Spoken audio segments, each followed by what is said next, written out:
ప్రార్థించుకుందాం.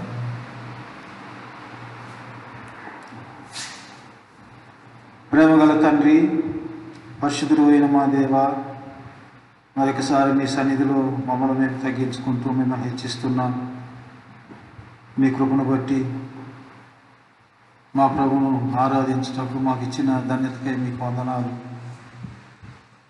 ప్రభు, అపరాధముల చేత శరీరమందు సున్నతి చేయబడని వారి చేత, సున్నతి లేని వారిని చేయబడిన వారి చేత, సున్నతి లేని వారిని, పరిశుద్ధత లేని వారిని ప్రభు దూరస్తులమని అట్లా ప్రభు మా మీద రుణపుత్త పత్రమును ప్రభు ఉన్న ఆ పత్రాన్ని కూడా మేకలతో కొట్టి దేవా మరి ఏకము చేసి సమాధానపరిచిన దేవుడు తండ్రి. ఆ రీతిగా ప్రభు మరి పాపముల చేత, నాకు అపరాధముల చేత, పాపముల చేత సచ్చిన వారు ఉండగా క్రీస్తులో మిమ్మల్ని బ్రతికించడం అని చెప్పని చూస్తూ ఉంటున్నాం తండ్రి. ఒకప్పుడు మా స్థితి, నా స్థితి కూడా అటువంటిది. కానీ ప్రభువ బ్రతికించి పరిశుద్ధపరిచి సమీపస్తుడిగా చేసుకొని నాకు విరోధముగా ఉన్న రుణపత్రమును కొట్టివేసి, మధ్యపు గోడను తీసివేసి, అడ్డుగోడను తొలగించి ప్రభువ ఏకపరిచినారు, మీ జనముగా చేసుకున్నారు తండ్రి. ఒకప్పుడు ప్రభువ ఇశ్రాయేలులతో సహపౌరులు కాక వాగ్దాన నిబంధన లేనివారుగా మీకు దూరస్తులుగా ఉంటిని, అన్యుడుగా ఉంటిని తండ్రి. నన్ను విమోచించుకున్నారు మీ కల్వారి శిలువ రక్తంతో ప్రభాట్లు మీ బిడ్డగా చేసుకున్నారు. ఇంత గొప్ప ధన్యత మీరు ఇచ్చినందుకే మిమ్మల్ని ఆరాధించి మహింపరుస్తూ ఉంటున్నాను. ఇప్పుడు కూడా తండ్రి ఆఖరి వర్తమానంలో కూడా ప్రభువా మీ యొక్క మెల్లని స్వరాన్ని వినిపించండి, పాడే పాటను, ధ్యానించే మాటలను ఆశీర్వాదించమని మీ ఆత్మ నడిపింపును కోరుతూ మీ కృపపైన ఆధారపడుతూ యేసు ప్రభు వారి పరిశుద్ధమైన నామమున ప్రార్థించి వేడుకొనుచుంటున్నాం తండ్రి, ఆమేన్. ప్రియులారా, ఈ సమయమున సీయోను పాట పుస్తకములో నుండి 151వ పాట.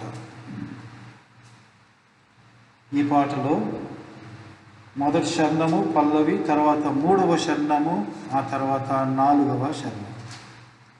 మొదటి శరణము, 3వ శరణము, 4వ శరణం పాడుకుందాము.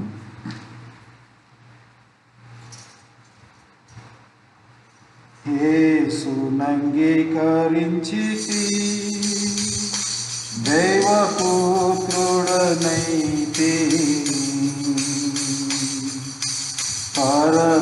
పరమానందము నిజమైన శాంతి అధిక జయము నందితి. పరమానందము నిజమైన శాంతి అధిక జయము నందితి. వందనమర్పించు కృపనందితి. తన రాజ్యమందున చేరితిని.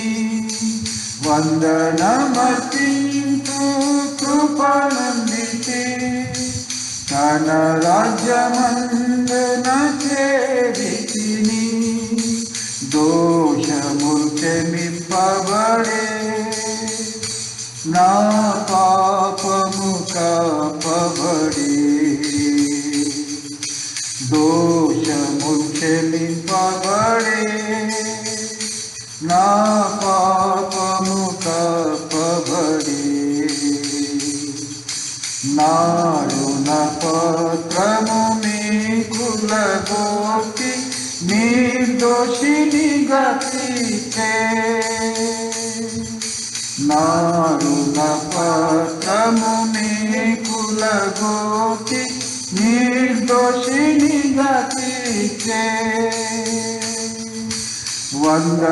వందనమర్పించు కృపనందితే. తన రాజ్యమందున చేరితిని. వందనమర్పించు కృపనందితే. తన రాజ్యమందున చేరితిని. పాపపు శిక్ష తొలగెన్, నేను నూతన సృష్టినైతిని, పాపపు శిక్ష తొలగెన్, నేను నూతన సృష్టినైతిని. రాజుగా చేసే యాజకునిగను పాడెదా హల్లెలూయా. రాజుగా చేసే యాజకునిగను పాడెదా హల్లెలూయా. వందనమర్పించు కృపనందితే, తన రాజ్యమందున చేరితిని. వందనమర్పించు కృపనందితే, తన రాజ్యమందున చేరితిని.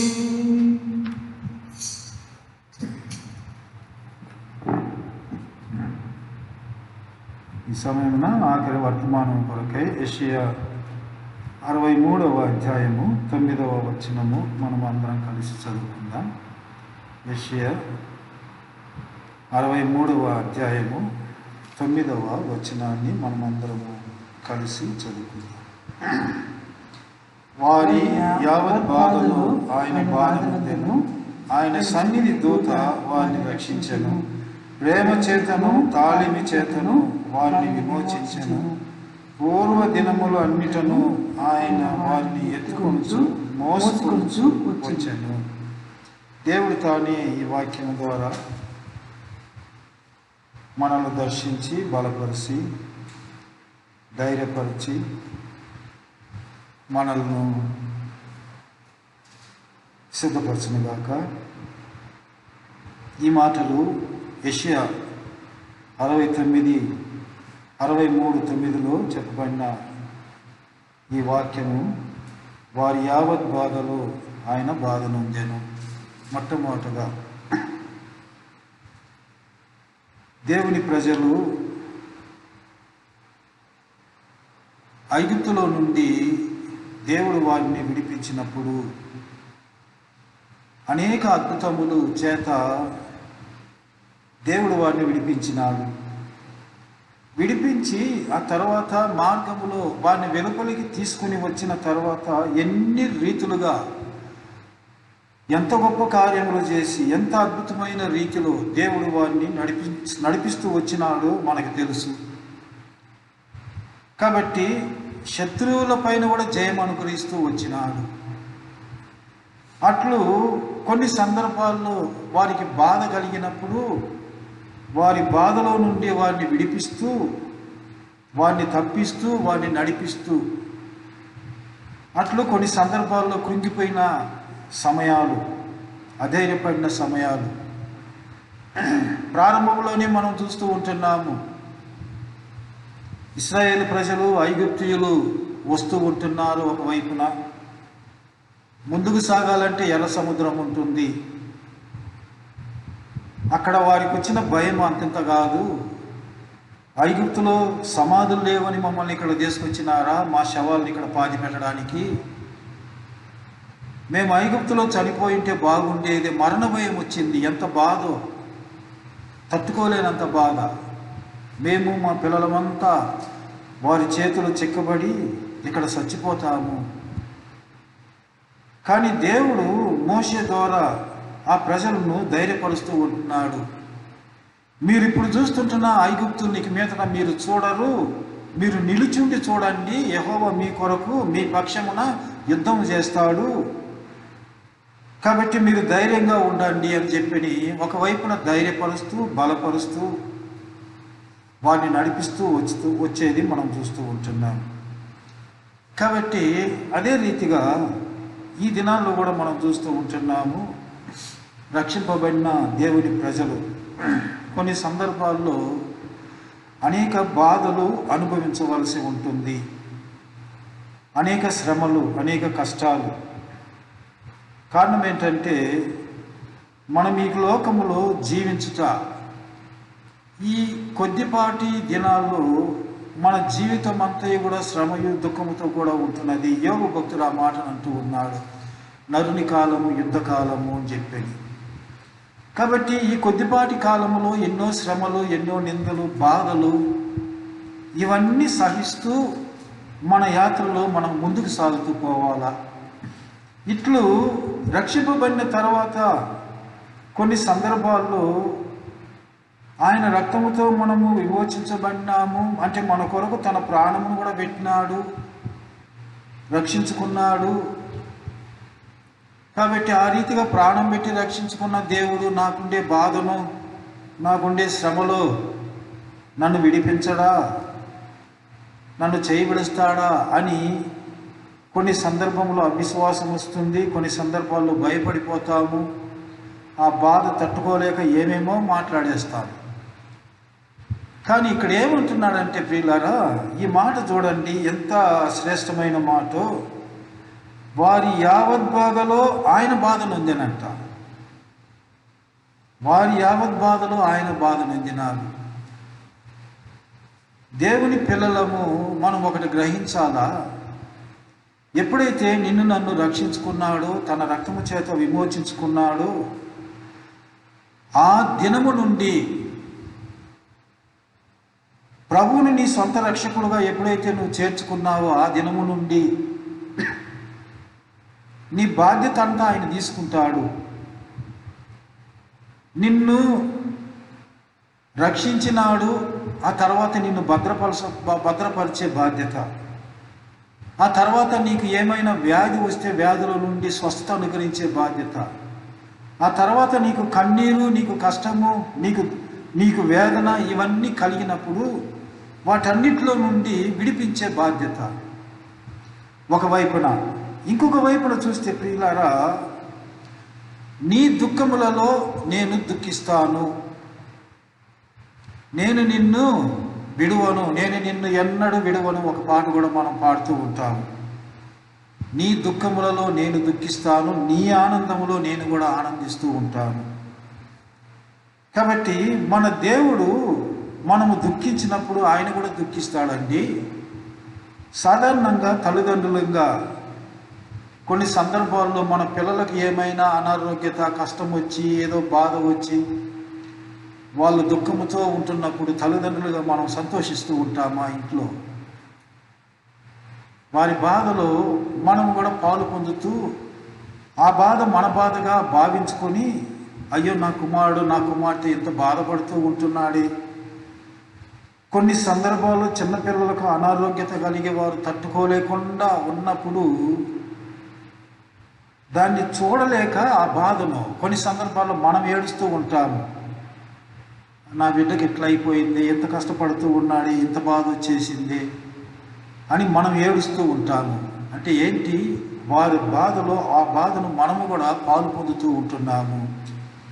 శారీరకంగా తల్లిదండ్రులమైన మనకు అంత ఉంటే, పరమ తండ్రి, నిన్ను నన్ను సృష్టించినవాడు, నిన్ను నన్ను విమోచించి రక్షించుకున్నవాడు, ఆయన ఇంకా ఎంత అక్కర తీసుకుంటాడండి మన పట్ల.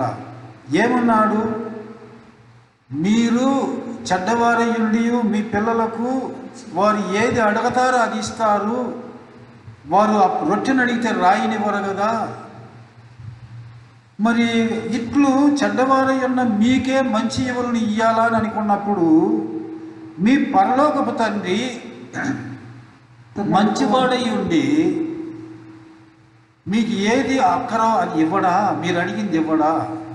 మీకు మేలైన దాన్ని చదువు. ఆ మాట, చెడ్డవారయుండి మీ పిల్లలకు మంచి ఈవులను ఎరిగి ఉండగా పరలోకమందున్న మీ తండ్రి తన్ను అడుగు వారికి అంతకంటే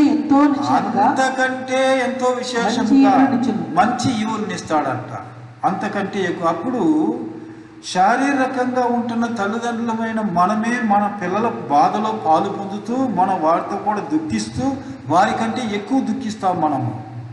వారు కొద్దిగానే దుఃఖిస్తూ ఉంటారు, కొద్దిగా బాధపడతారు, వారికంటే ఎక్కువగా బాధపడతాం మనము, తట్టుకోలేము అది చూసి. అట్లున్నప్పుడు అంటే చెడ్డవారమైన మనకే అంతుంటే మంచివాడైన మన తండ్రి అంతకంటే మంచి వాళ్ళు మనకి ఇవ్వడా? సరే, అప్పుడు మనం బాధపడుతూ ఉంటే, నువ్వు బాధపడుతూ ఉంటే ఆయన బాధపడకుండా ఉంటాడా? కాబట్టి బాధ, కష్టములు, దుఃఖములు ఇవి వచ్చినప్పుడు కొన్ని సందర్భాల్లో మనం ఏమనుకుంటామంటే, నా బాధ ఎవరికి తెలుసు, నా కష్టము ఎవరికి తెలుసు, నా శ్రమ ఎవరికి తెలుసు, నా బలహీనత ఎవరికి తెలుసు, నా వ్యాధి ఎవరికి తెలుసు కదా. యెషయాలో మనము 53వ అధ్యాయంలో మన వ్యాధిని, మన శ్రమలు, మన దుఃఖము 53వ అధ్యాయంలో ఆయన మన వ్యసనములన్నింటినీ కూడా వహించినాడు అని చెప్పని మనం ఇక్కడ చూస్తూ ఉంటున్నాము. ఏమేమి వహించినాడంట? 3వ వచనములో చూడండి, అతడు తృణీకరింపబడిన వాడును, ఆయన మనుషుల వల్ల విసర్జింపబడిన వాడును, 4వ వచనము, క్షమించండి, 4వ వచనం, నిశ్చయముగా మన రోగములను భరించినాడు, వ్యసనములను వహించినాడు, ఆయనను మెత్తబడిన వాడిగాను, దేవుని వల్ల బాధింపబడిన వాడిగాను, శ్రమనందిన వాడిగాను మనం అతని. చూడండి ఏమేమి వహించినాడంట? నిశ్చయముగా ఆయన మన రోగములను భరించినాడంట, ఆ తర్వాత మన వ్యసనములను వహించినాడు. కాబట్టి మనము అనారోగ్యతగా ఉన్నప్పుడు, మనము దుఃఖములో ఉన్నప్పుడు, మనము వేదనతో ఉన్నప్పుడు, మనము బాధలో ఉన్నప్పుడు మనతో కూడా ఒకవేళ నీ తల్లిదండ్రులు బాధపడకపోవచ్చు, ఒకవేళ నీ స్నేహితులు నిన్ను ఆదరించకపోవచ్చు, నీతో ఉన్నవారు నిన్ను కనికరించకపోవచ్చు, నిన్ను ఓదార్చకపోవచ్చు. కానీ నీ దేవుడు, నీ సృష్టికర్త, నీ విమోచకుడు, తన రక్తమిచ్చి నిన్ను కొన్న దేవుడు, ఆయన మాత్రం ప్రియులారా నువ్వు బాధపడితే ఆయన బాధపడుతూ ఉంటాడు. ఆయన శ్రమ నొందెను గనుక శ్రమ పొందుతున్న వారిని రక్షించుటకు శక్తిమంతుడని హెబ్రీ పత్రిక 2వ అధ్యాయం ఆఖరి వచనములో మనం చదువుతూ ఉంటున్నాము. శ్రమ అంటే ఆయనకి ఏంటో తెలుసు, వ్యాధి అంటే ఆయనకి ఏంటో తెలుసు, బాధ అంటే ఆయనకి ఏంటో తెలుసు. కనుకనే వారి యావత్ బాధలో ఆయన బాధ నొందెను. నీ బాధలు నువ్వొక్కడే బాధపడుతున్నావు, నువ్వు ఒక్కదానివే బాధపడుతున్నావు అని అనుకోవద్దు ప్రియమైన సహోదరుడా, సహోదరి. నీతో కూడా నీ బాధలో ఆయన బాధ నొందుతూ ఉంటాడు. నీ కన్నీటిలో ఆయన కన్నీరు కారుస్తూ ఉంటాడు. నువ్వు శ్రమ పడినప్పుడు ఆ శ్రమలో ఆయన పాలివాడుగా ఉంటాడు. కనుకనే మనం ఈ లోకములో శ్రమ అనుభవించినప్పుడు, నింద అవమానం సహించినప్పుడు క్రీస్తు శ్రమల్లో పాలివారమై ఉన్నామని మీరు ఎరుగుదురు కదా. కాబట్టి క్రీస్తు ప్రభు శ్రమల్లో పాలివారై ఉండుట, అప్పుడు ఆయన మన శ్రమల్లో పాలివాడై ఉంటాడండి. మనకొచ్చే కష్టాలు, నిందలు, అవమానములన్నింటిలో కూడా ఆయన పాలివాడుగా ఉంటాడు. అందులో పాలు పొందుకుంటాడండి ఆయన కూడా.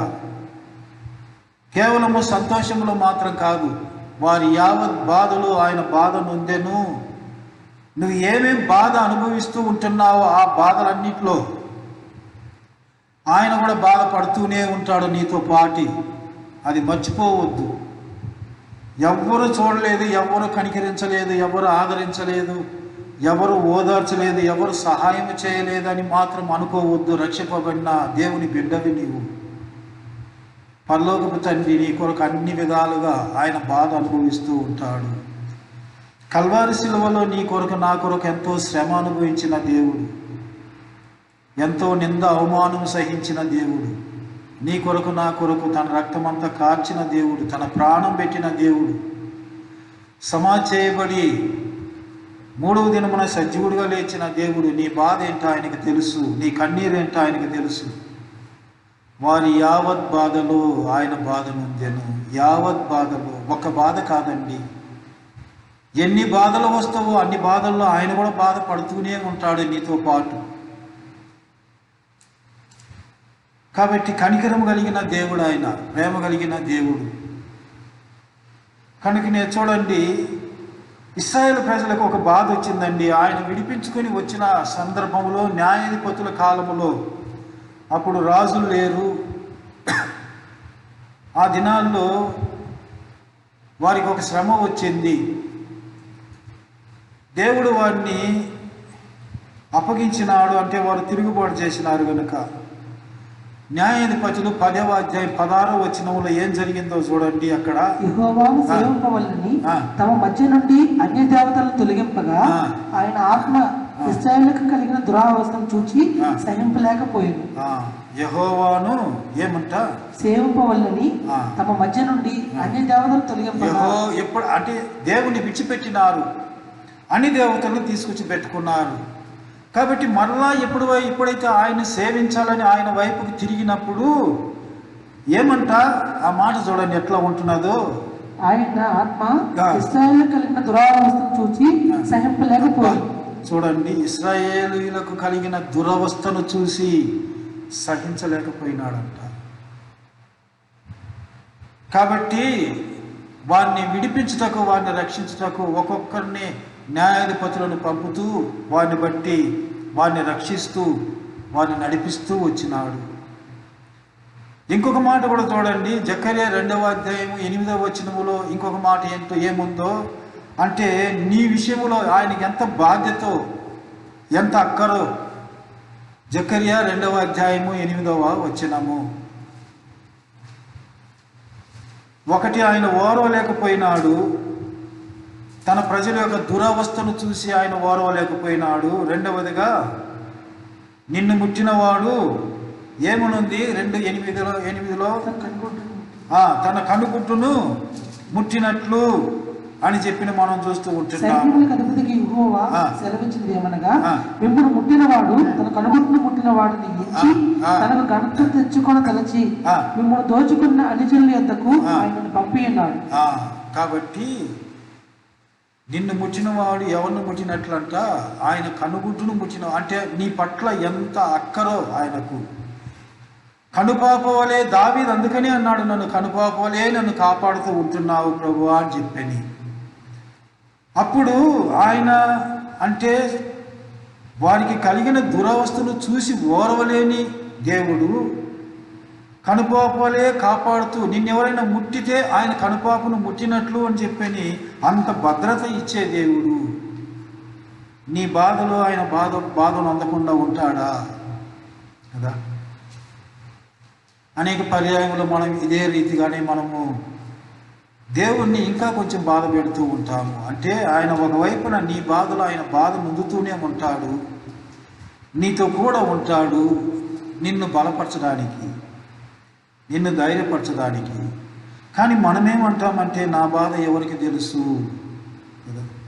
మనుషులకు తెలియకపోవచ్చు ప్రియమైన సహోదరుడా సహోదరి, నీ కష్టము, నీ బాధ, నీ కన్నీరు, నీ వేదన మనుషులకు తెలియకపోవచ్చు, కానీ దేవునికి మాత్రమే తెలియదు అని అనుకోవద్దు ఎప్పటికీ.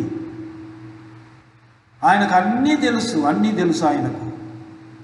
ఆయన ఆకాశము నుండి నరులల్లరిని కూడా ఆయన కనులారా చూస్తూ ఉంటున్నాడు అని దేవుని వాక్యములు చూస్తూ ఉంటున్నాను. అట్లు చూసే దేవుడికి నీ బాధ ఆయనకు తెలియకుండా ఉంటుందా? నీ వేదన ఆయనకు తెలియకుండా ఉంటుందా? నీ శ్రమ ఆయనకు తెలియకుండా ఉంటుందా కదా. ఇప్పుడుండే ఈ పరిస్థితులలో మనం కొన్నిసార్లు కృంగిపోతూ ఉంటాము. అయినప్పటికీ సరే, ఎటువంటి పరిస్థితి అయినా, ఎటువంటి బాధ అయినా కూడా వారి యావత్ బాధలో ఆయన బాధ నొందెను. ఎటువంటి బాధ అయినా సరే నీతో కూడా బాధ అనుభవిస్తూ ఉంటాడు ఆయన. ఒకవేళ నువ్వు దుఃఖపడుతూ ఉంటే నీతో కూడా దుఃఖిస్తాడు. మార్తా మరియా దుఃఖపడుతూ ఉంటున్నారు, లాజరు చనిపోయినాడు అని చెప్పని. ఆ తర్వాత చూస్తే ఆయన కన్నీళ్లు కార్చినాడు అని చెప్పని ఉంది. యేసు ప్రభు కన్నీరు విడిచెను. దేని కొరకు? ఆయన ప్రేమించిన వారు దుఃఖపడుతూ ఉంటున్నారు, ఆయన ప్రేమించిన వాడు చనిపోయి ఉంటున్నాడు, ఆ దుఃఖములో ఈయన పాలు పొందుతూ ఉంటున్నాడు. ఆయన కూడా ఏడ్చినాడంట. అప్పుడు నీ దుఃఖం ఆయనకు తెలియదా? నీ బాధ ఆయనకు తెలియదా? మొట్టమొదటగా నీకుండే బాధలో నీతో కూడా బాధపడే ఒకరునంటే ఆయన ప్రభువైన యేసుక్రీస్తు వారి నీ రక్షకుడు, నీ విమోచకుడు. రెండవదిగా మనం ఈ వాక్యములో ఇంకొక మాట చూస్తూ ఉంటున్నాము. వారి యావత్ బాధలో ఆయన బాధ నొందెను, ఆయన రెండవదిగా ఆయన సన్నిధి దూత వారిని రక్షించెను. రక్షించెను. దేవుడు మోషేకి చెప్పినాడు, నా దూతను నీకు ముందుగా పంపిస్తాను, లేదా నా సన్నిధి నీకు ముందుగా వెళుతుంటూ ఉంటుంది, నేను నిన్ను నడిపిస్తాను, నిన్ను రక్షిస్తాను.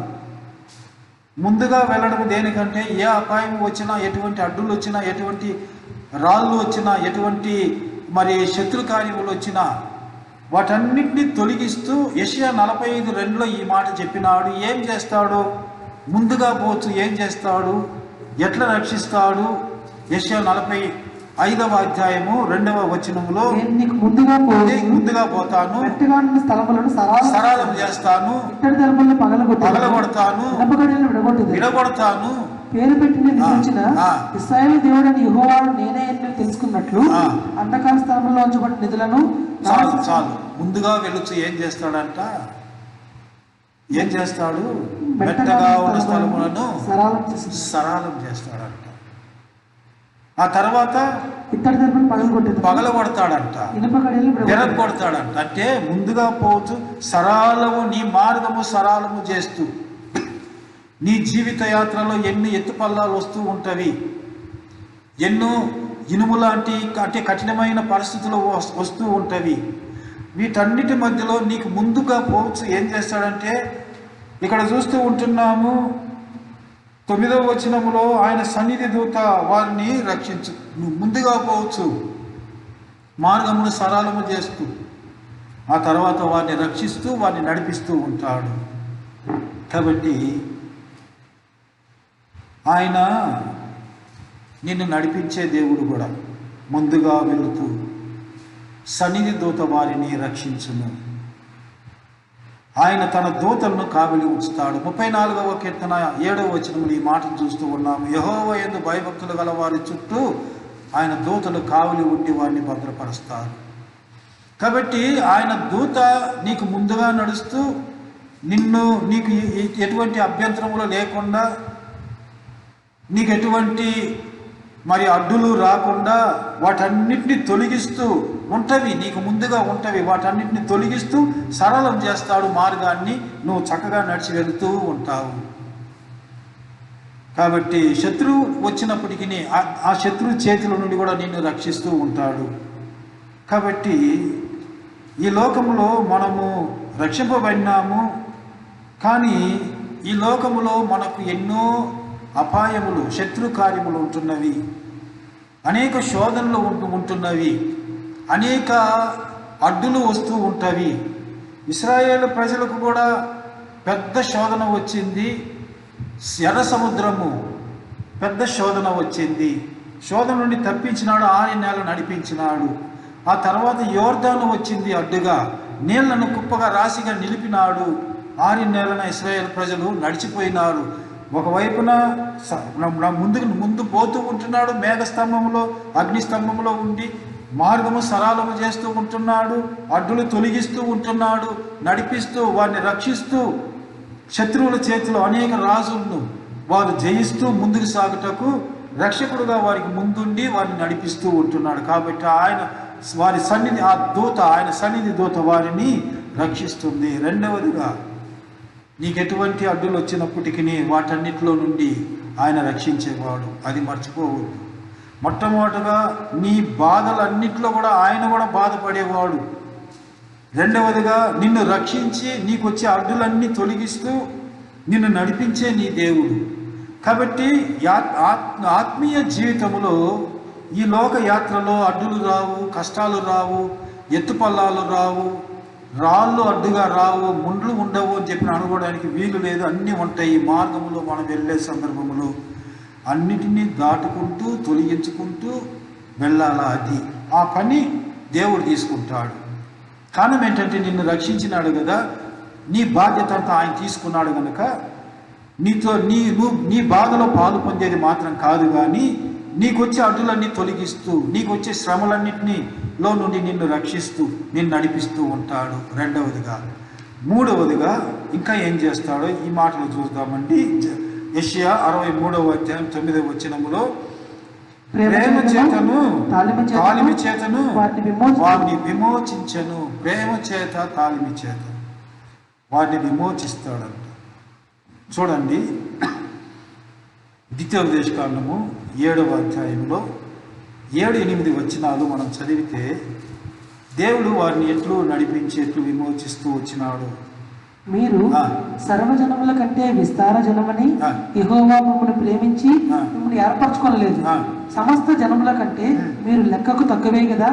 అయితే యెహోవా మిమ్మల్ని ప్రేమించేవాడు కనుకను, తాను మీ తండ్రులకు చేసిన ప్రమాణం నెరవేర్చేవాడు కనుకను, యెహోవా బాహుబలము చేత మిమ్మల్ని రప్పించి దాసుల క్రమంలో నుండి ఐగుప్తు రాజైన ఫరో చేతిలో నుండి మిమ్మల్ని విడిపించింది. కాబట్టి నీ దేవుడని యెహోవా తానే దేవుడనియు, తనను ప్రేమించి తన ఆజ్ఞను అనుసరించి నడుచుకున్న వారికి తన నిబంధనలు స్థిరపరచువాడును, 1000 తరముల వరకు కృప చూపువాడును, నమ్మదగిన దేవుడిననియు, తను ద్వేషించే వారిలో ప్రతి వారిని బహిరంగంగా నశింపచేయుటకు వానికి దండన విధించేవాడిని నువ్వు తెలుసుకున్నవాడు. కాబట్టి ఆయన ఏ రీతిగా మనం ఇక్కడ చూస్తూ ఉంటున్నాము, ప్రేమ చేతును తాలిమి చేతును వారిని విమోచించి ఐగుప్తులో నుండి ఎట్లా ఏమని అంటున్నాడు ఇక్కడ, మీరేదో గొప్పవారని చెప్పని, మీరు సమస్త జనుల కంటే విస్తారం అని చెప్పి మిమ్మల్ని నియమించి ఏర్పరచుకోలేదు, కానీ సమస్త జనుల కంటే మీరు తక్కువే కదా. కాబట్టి ఆ తక్కువైన జనాన్ని ఎట్లు విమోచించాలో ప్రేమ చేత తాలిమి చేత వారిని విమోచిస్తూ ఆ తర్వాత వారిని నడిపిస్తూ, కాబట్టి ఇక్కడ ఏం చేసినాడు, అయితే యెహోవా మిమ్మును ప్రేమించువాడు గనుక తాను మీ తండ్రులకు చేసిన ప్రమాణమును నెరవేర్చువాడు గనుక, ఆ తర్వాత మనం చూస్తూ ఉంటున్నాము ఆయన నమ్మదగిన వాడు గనుక. 9వ వచనములో నమ్మదగిన వాడు గనుక ఆయన ఏం చేసినాడంటే ప్రేమ చేత విమోచిస్తూ వారిని నడిపిస్తూ వచ్చినాడు. కాబట్టి నిన్ను విమోచించే దేవుడు మూడవదిగా మనం చూస్తే, ఒకటి మొట్టమొదటిగా ఎట్లు విమోచించినాడు. పేతురు రాసిన మొదటి పత్రిక 1వ అధ్యాయం 19వ వచనములో ఎటువంటి రక్తముతో విమోచించినాడంటే గొర్రెపిల్ల వంటి క్రీస్తు రక్తము చేత, అమూల్యమైన రక్తము అనగా నిర్దోషమును నిష్కలంకమునకు గొర్రెపిల్ల వంటి క్రీస్తు రక్తము చేత మీరు విమోచింపబడినారు. ఐగుప్తులో నుండి విమోచించినాడు. ఆ మేకను వధించి ఆ రక్తమును ద్వారబంధముల మీద, నిలువుట ద్వారబంధముల మీద, అటు అడ్డు ద్వారబంధముల మీద అది పూసి అక్కడి నుంచి విమోచించినాడు. అక్కడ గొర్రె వధించబడింది. ఆ తర్వాత విమోచించిన తర్వాత మార్గంలో కూడా ప్రియులారా అనేక రీతులుగా వారిని విమోచిస్తూ వచ్చినాడు. అనేక శోధనలు వచ్చినవి, వారికి అనేక కష్టాలు వచ్చినవి, బాధలు, శత్రువులు అనేకులు, వారందరి చేతిలో నుండి విమోచిస్తూ ఎట్లా విమోచించినాడంటే ప్రేమ చేత తాలిమి చేత. కారణం ఏంటంటే ఒకవైపున ఐగుప్తు నుండి విమోచించేసినాడు. సరే ఆయన ఎందుకు భయభక్తులు కలిగి జీవిస్తాము అని లేకుండా ఆయన పైన తిరుగుబాటు చేస్తూ ఆయనకు విరోధంగా సనుగుతూ ఆయన్ని పరిశోధించి, ఎన్నిసార్లు శోధించినారంటే 10 మార్లు వీరు నన్ను శోధించినారు, మోషేతో చెప్పినాడు. 10 మార్లు నన్ను శోధించినాడు. కానీ ఆయన ప్రేమను బట్టి ఏం చేసినాడంటే వారికి వచ్చే శోధనలో నుండి, సర్పపు కాటులో నుండి, అనేక శోధనలో నుండి వారిని విమోచిస్తూ వారిని నడిపిస్తూనే వచ్చినాడు. ప్రేమించినాడు కనుక. నీ స్థితి కూడా అంతే. దేవుడు నిన్ను విమోచించుకున్నాడు. అమూల్యమైన రక్తము, నిష్కలంకమైన రక్తము, గొర్రెపిల్ల వంటి క్రీస్తు రక్తము చేత విమోచించుకున్నాడు. కానీ విమోచింపబడిన నీవు నీ యాత్ర జీవితములో, నీ ఆత్మీయ జీవితములో ఎన్నో పర్యాయములు దేవునికి విరోధంగా సనుగుతూ ఆయన పైన మరి సందేహిస్తూ, ఆయన నిందిస్తూ, ఎన్నో విధాలుగా ఆయనకు దుఃఖం కలిగించినప్పటికీ ఐగుప్తు అనే పాపముల నుండి విమోచించినాడు కనుక మరలా నిన్ను అక్కడికి వెళ్ళుటకు అనుమతించక, నీకొచ్చే శోధనలన్నింటిలో కూడా కేవలము నిన్ను ప్రేమిస్తున్నాడు కనుక. యెషయా 43లో అదే చూస్తూ ఉంటున్నాము. నేను కూడా నిన్ను ప్రేమిస్తూ ఉంటున్నాను. కీర్తనలో కూడా చూస్తూ ఉంటున్నాము, అతడు నన్ను ప్రేమిస్తున్నాడు కనుక.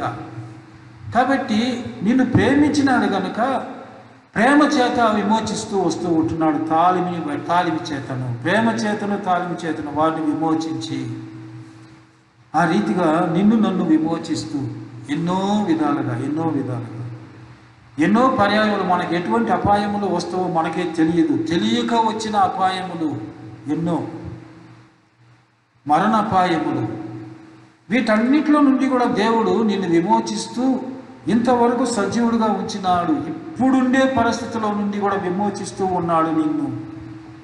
అది మర్చిపోవద్దు.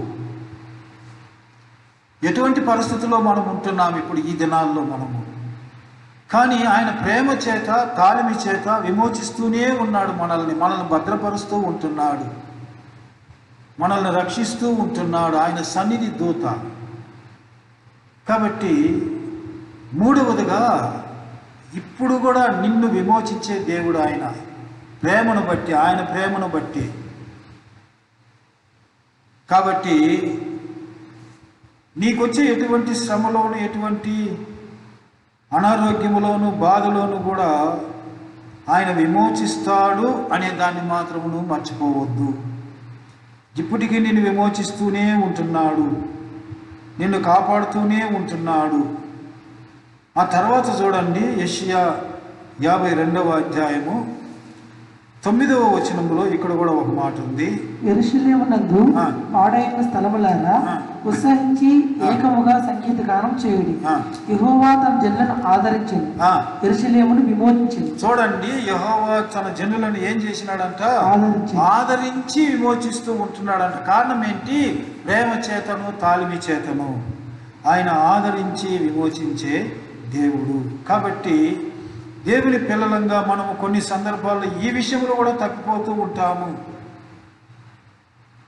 ఆయన ఆదరించే దేవుడు, ఆయన విమోచించే దేవుడు. నాకు వచ్చే కష్టాలు, బాధలు అన్నింటిలో నుండి, శత్రు దాడిలో నుండి కూడా నన్ను విమోచించే దేవుడు అని మనము మర్చిపోతూ ఆ విషయంలో కూడా దేవుని దుఃఖపరుస్తూ ఉంటాము. 74వ కీర్తన 2వ వచనములో కూడా ఒక మాట ఉంది చూడండి. 74వ కీర్తన 2వ వచనము.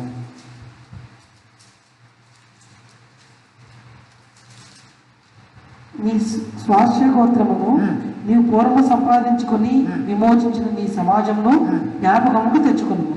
నీవు నివసించు ఈ సియోను పర్వతమును జ్ఞాపకముకు తెచ్చుకును. కాబట్టి ఆయన విమోచించిన తన ప్రజలను జ్ఞాపకము తెచ్చుకొని ప్రేమ చేత, తాలిమి చేత విడిపించేవాడుగా, విమోచించేవాడుగా ఉంటున్నాడు. కాబట్టి ఇది మనం జ్ఞాపకం చేసుకోవాలా. దేవుడు నన్ను విమోచించేవాడు, నన్ను ఏమాత్రము శత్రువు చేతికి అప్పగించాడు అని చెప్పని యెహోవా తన జనులను ఆదరించి ఆ తర్వాత ఆయన విమోచిస్తాడంట. కాబట్టి 4వదిగా చూస్తూ ఉంటున్నాము, ఆయన నిన్ను ఏ స్థితిలో నుండి విమోచిస్తూ ఉంటున్నాడు, ఎట్లు విమోచిస్తూ ఉంటున్నాడు.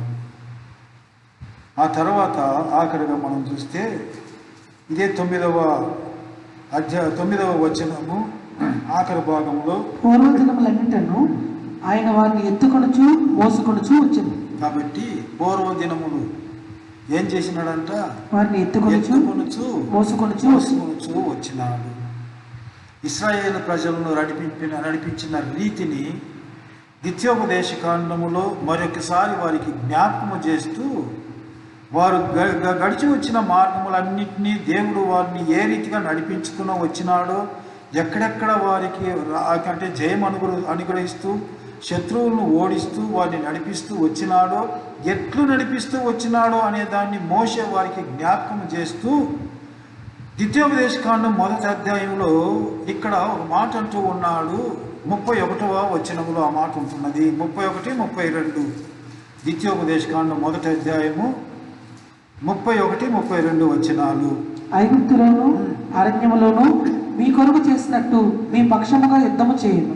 మీరు ఈ చోటుకు చేరే వరకు మీరు వచ్చిన మార్గం అంతటిలోనూ మనుషుడు తన కుమారుని ఎత్తుకున్నట్లు మీ దేవుడని యెహోవా మిమ్మల్ని ఎత్తుకొని వచ్చిన సంగతి మీరు ఎరుగుదురని మీతో చెప్పింది. అయితే మీకు త్రావ చూపించి మీ గుడారములను వేయవలసిన స్థలమును మీకు సిద్ధపరిచినట్లు రాత్రి అగ్నిలోను పగలు మేఘములోను మీకు ముందర నడిచిన మీ దేవుడని యెహోవా యందు మీరు విశ్వాసం ఉంచలేదు. చూడండి, పూర్వ దినములు ఎట్లంట, పూర్వ దినములు ఉన్నట్లు ఆయన వారిని ఎత్తుకొనుచు మోసుకొనుచు వచ్చినాడు. ఎట్లా? ఒక తండ్రి తన కుమారుని మోసుకుని వచ్చే రీతిగా. కానీ ఏం చేసినారంట ఇశ్రాయేలు ప్రజలు చేసిన పని ఏంటి? ఆయన యెహోవా మాట ఆయన విశ్వసించలేకపోయి మీ దేవుడైన యెహోవా యందు మీరు విశ్వాసం ఉంచలేదు. ఆయన చేసిన కార్యములన్నింటినీ ఐగుప్తులో నుండి మిమ్మల్ని ఎట్లు తీసుకొచ్చినాడు, ఎట్లు రక్షించినాడు, ఎట్లు విమోచించినాడు అన్నీ చూసినారు. ఒక తండ్రి తన కుమారుణ్ణి వచ్చే రీతిగా ఎత్తుకొని వచ్చిన ఆ దేవుని కూడా మీరు విశ్వసించలేకపోయినారు. కాబట్టి కారణం ఏంటంటే మర్చిపోతూ ఉంటారు, కనుకనే విశ్వాసం ఉంచరు. నా దేవుడు కదా నన్ను ఇంతవరకు నడిపించినాడు. ఏమన్నాడు? యెషయా 46వ అధ్యాయం 3వ వచనములో చూడండి. యెషయా 46వ అధ్యాయము 3వ వచనములో ఏం చేస్తాడు? యాకోబు ఇంటి వారులారా, ఇశ్రాయేలు ఇంటి వారిలో శేషించిన వారులారా, గర్భమును పుట్టినది మొదలుకొని నా చేత భరింపబడిన వారులారా, తల్లి ఒడిలో కూర్చుండినది మొదలుకొని నేను చక్కబెట్టుకున్న వారులారా, నా మాట ఆలకించు. 4 కూడా ముదిమి వచ్చే వరకు నిన్ను ఎత్తుకుని వాడను నేనే, తల వెంట్రుకలు నలిగే వరకు నిన్ను ఎత్తుకుని వాడను నేనే. నేనే చేసి ఉన్నాను, చక్క పెట్టుకుని వాడను నేనే, నిన్ను ఎత్తుకొని రక్షించి వాడను. చూడండి ఎంత మంచి మాట, ఎంత ఆదరణమైన మాట. దేవుడు ఎట్లు తన కుమారుణ్ణి ఎత్తుకొని వచ్చే రీతిగా మోసుకొని వస్తానన్నాడు. ఆ తర్వాత ఎప్పటి నుంచి అంటే గర్భమున పుట్టినది మొదలుకొని నా చేత భరింపబడు వారులారా, తల్లి ఒడిలో కూర్చున్నది మొదలుకొని నేను సంకబెట్టుకున్న వారులారా. చూడండి, తల్లి గర్భమున పుట్టినది మొదలుకొని ఈ లోకములో ఈ భూమి మీద నువ్వు పడిన ఆ దినము నుంచి ఎంతవరకంట? ముదిమి వచ్చు వరకు 4వ వచనములో నేను ఎత్తుకుని వాడనై ఉన్నాను, నిన్ను ఎత్తుకుని వాడను నేనే. తల్లి గర్భమున ఉన్నంత వరకు 9 నెలలు తల్లి మోస్తుందండి. ఆ తర్వాత నువ్వు తల్లి గర్భం నుండి బయటపడిన తప్పటి నుంచి ముదిమి వచ్చేంత వరకు, ఈ లోకములో నువ్వు జీవించేంత వరకు ఒక తండ్రి తన కుమారుణ్ణి ఎత్తుకునే రీతిగా నిన్ను మోసుకొని నిన్ను రక్షించి నీకు సహాయం చేసి నిన్ను నడిపించే దేవుడు నీ దేవుడు. ప్రియమైన సహోదరుడా, సహోదరి, కాబట్టి దేవుడు నిన్ను ఎట్లు ఎత్తుకొని మోసుకొని వచ్చినాడో, ఎంతవరకు నిన్ను రక్షించిన దినము నుండి కూడా ఎట్లు నడిపించినాడో దాన్ని నువ్వు మర్చిపోకూడదు. మర్చిపోయినప్పుడే అవిశ్వాసం వస్తుంది. ఆయన ఎందుకు విశ్వాసం ఉంచలేదు, మర్చినారు. ఎట్లు నడిపించుకొని వచ్చినారో, ఎట్లు మోసుకొని వచ్చినాడో ఆ దేవుడు, అది మర్చిపోయినాడు. కనుక ఇశ్రాయేలు ప్రజలు విశ్వసించలేకపోయినారు. కాబట్టి నీ దేవుడు తల్లి గర్భము నుండి నువ్వు బయటపడిన ఆ దినము నుండి మోసే దేవుడు. ఏమంటున్నాడు ఇక్కడ? గర్భమున పుట్టినది మొదలుకొని నా చేత భరింపబడు వారులారా, తల్లి ఒడిలో కూర్చున్నది మొదలుకొని నేను సంకబెట్టుకున్న వారులారా, ముదిమి వచ్చు వరకు నిన్ను ఎత్తుకుని వాడను నేనే, తల వెంట్రుకలు నెరయ వరకు నిన్ను ఎత్తుకుని వాడను నేనే, నేనే సంకబెట్టుకొని నిన్ను రక్షించేవాడను. కాబట్టి ఎంతగా ఆయన చేతిలో, ఆయన ఒడిలో, ఆయన సంకలో మనం ఉంటున్నాము అనేది మర్చిపోయి కొన్ని సందర్భాల్లో అధైర్యపడుతూ, కొన్ని సందర్భాల్లో బాధపడుతూ, కొన్ని సందర్భాల్లో కన్నీరు గారుస్తూ ఎన్నో రీతులుగా కృంగిపోతూ ఉంటాము. ఈ ఆదరణమైన మాటలు చూడండి, ఎంత చక్కగా దేవుడు నీకు అందిస్తూ ఉంటున్నాడు. కారణం ఏంటంటే నీ బాధ ఆయనకు తెలుసు. వారి యావత్ బాధలో ఆయన బాధ నొందెను. సన్నిధి దూత వారిని రక్షించెను, ప్రేమ చేత తాలిమి చేత వారిని విమోచించెను. పూర్వ దినం ఉన్నట్లు నుండి అప్పటి నుండి ఎత్తుకొని సంకబెట్టుకొని మోస్తూ ఉన్న దేవుడు. ఎంత గొప్ప దేవుడు ప్రియమైన సహోదరుడా సహోదరి, నీ దేవుడు, నీ రక్షకుడు. కాబట్టి దేవుని పిల్లలంగా మనం ఉండి ఈ లోకములో ఏమొచ్చినను అన్నిట్లో నా ప్రభు నాతో కూడా ఉంటున్నాడు అనేదాన్ని మాత్రం మనం మర్చిపోకూడదు. అనేక వాక్యాలు ఉంటున్నవండి, రెఫరెన్స్ ఉంటున్నవి, ప్రభు చెప్పిన మాటలు. మత్తయి సువార్తలు కూడా ఆఖరి అధ్యాయంలో మనం చూస్తూ ఉంటున్నాము. 28:20లో యుగ సమాప్తి వరకు నేను మీతో కూడా ఉంటాను. యుగ సమాప్తి వరకు, అంతవరకు మనతో ఉంటాడంట. ఆ తర్వాత తెస్సలోనికలకు రాసిన పత్రిక 4వ అధ్యాయం 18లో వచ్చు, ఆ 16, 17, 18 వచనాల్లో చూస్తే మనము సదాకాలం ఆయనతో కూడా ఉండబోయేవారము. ఇక్కడ ఉన్నంత వరకు ఆయన మనతో ఉంటాడు, అక్కడికి వెళ్ళిన తర్వాత మనం ఆయనతో కూడా ఉండబోయేవారము. అంత గొప్ప ధన్యత దేవుడు నీకు నాకు ఇచ్చి ఉంటున్నాడు. మనం దేవుని పిల్లలం గనక, నేను మొదటనే చెప్పినాను, రక్షింపబడిన తర్వాత నీ బాధ్యత అంతా ఆయన తీసుకుంటాడు. ఈ లోకములో నువ్వు జీవించినంత కాలము నీతో కూడా ఉండి నిన్ను ఏ విధంగా నీ బాధలో ఆయన బాధపడుతూ,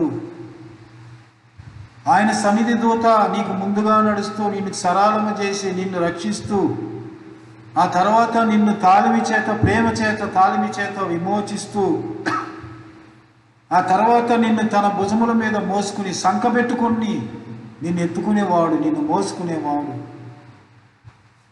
నా తల్లి ఒడిలో ఉన్నప్పటి నుంచి నా చేతుల చేత ఏం చేస్తుంటున్నాడంట, గర్భమున పుట్టినది మొదలుకొని నా చేత భరింపబడిన వారులారా.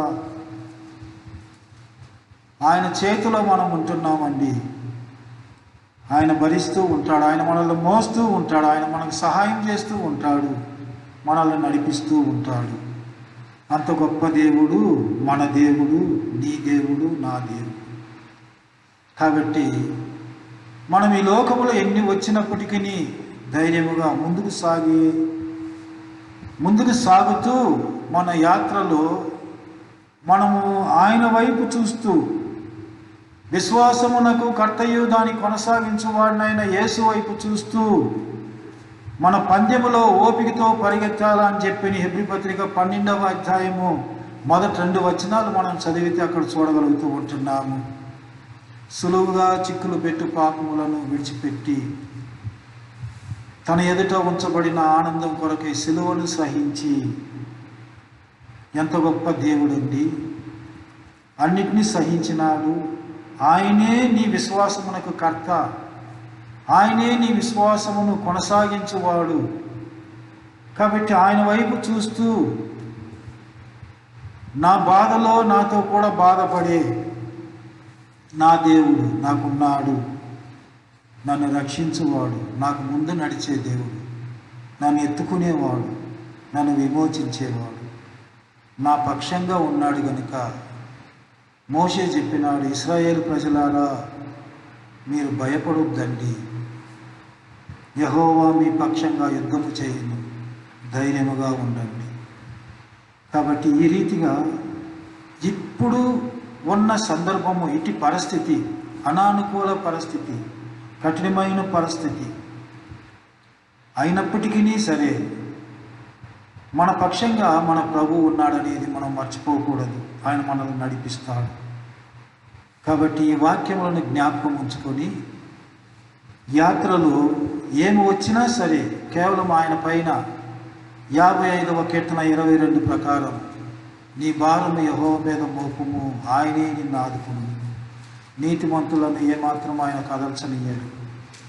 కాబట్టి సమస్తము ఆయన మీద మోపి ఆయన వైపు చూస్తూ ఆత్మీయతలో ముందుకు సాగుతూ ప్రభు రాజ్యం కొరకు సిద్ధపరచబడుతూ ఆ రీతిగా నీ యాత్రను కొనసాగించుకున్నటకు దేవుడు ప్రతి ఒక్కరికి సహాయపడుగాక. ప్రార్థించుకుందాం. పరిశుద్ధుడైన మా ప్రియ పరలోకపు తండ్రి, యెషయా 63:9 ఈ కఠినమైన దినాల్లో మీరు మాకు వాగ్దానంగా ఇచ్చినారు. వారి యావత్ బాధలు ఆయన బాధనందెను అని, ఆయన సన్నిధి దూత వారిని రక్షించెను అని, ప్రేమ చేత తాలిమి చేత వారిని విమోచించెను అని,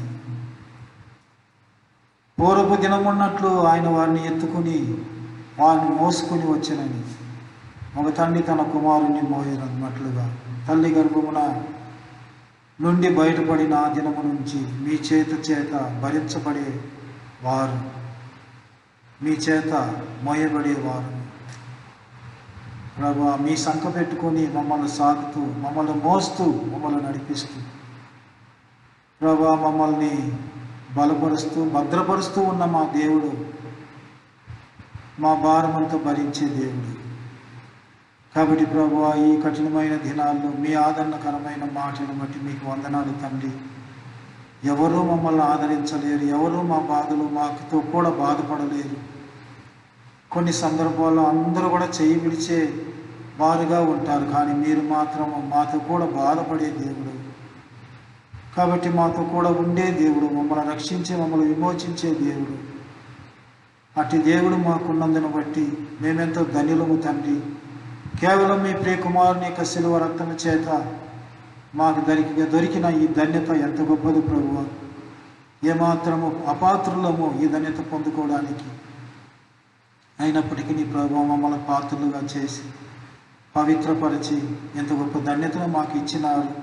మీ మాటల చేత ధైర్యపరుస్తూ, ఆదరిస్తూ, ఓదారుస్తూ, బలపరుస్తూ వస్తున్నందుకే మీకు వందనాలు. సంఘమంతటిని మీ చేతికి అప్పగిస్తూ ఉంటున్నాం.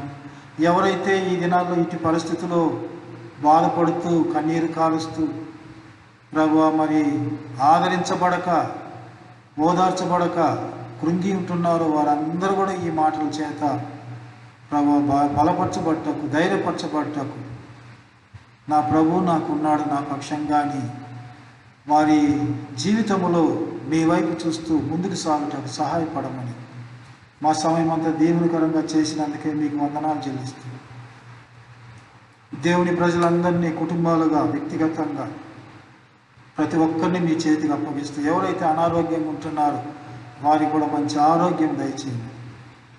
దేవాట్లు బలపరచమని తండ్రి. ఈ దినాల్లో ఉన్న కఠినమైన పరిస్థితులు మీరు ఎరిగిన దేవుడు కాబట్టి ప్రభువా కనికరించండి తండ్రి. కరోనా వ్యాధి నుంచి విడుదల మీరు దయచేయగలరు కాబట్టి మీ వైపు చూస్తున్నాం తండ్రి. మీరే మాకు సహాయం. కాబట్టి ప్రభువా అట్లు తండ్రి సంఘమును కూడా మీరు భద్రపరిచి రాబోయే దినాల కొరకే సిద్ధపరచమని మీ కృపగల హస్తాలకు అప్పగించుకుంటూ యేసుక్రీస్తు ప్రభు వారి పరిశుద్ధమైన నామమున ప్రార్థించి అడిగి వేడుకొనుచుంటున్నాం తండ్రి. ఆమేన్. మన ప్రభు అయిన యేసుక్రీస్తు వారి యొక్క కృపయు, తండ్రి అయిన దేవుని ప్రేమయు, పరిశుద్ధాత్మ దేవుని యొక్క అన్యోన్య సహవాసం మనకందరికీ సదాకాలం తోడైయుండును గాక. ఆమేన్.